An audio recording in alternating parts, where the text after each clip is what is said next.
C. Joseph Vijay எனும் நான்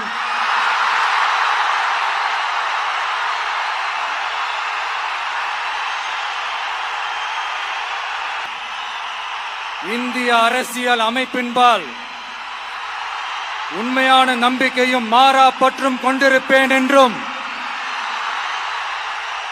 இந்திய நாட்டின் ஒப்பில்லாத முழு முதல் ஆட்சியையும் ஒருமையையும் நிலை நிறுத்துவேன் என்றும்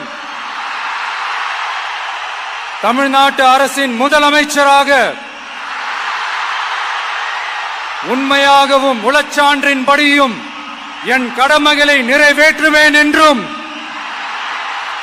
அரசியல் அமைப்பிற்கும் சட்டத்திற்கும் இணங்க அச்சமும் ஒருதலை சார்பும் இன்றி விருப்பு வெறுப்பை விலக்கி பலதரப்பட்ட மக்கள் அனைவருக்கும் நேர்மையானதை செய்வேன் என்றும் ஆண்டவன் மீது ஆணையிட்டு உறுதிமொழிகிறேன்.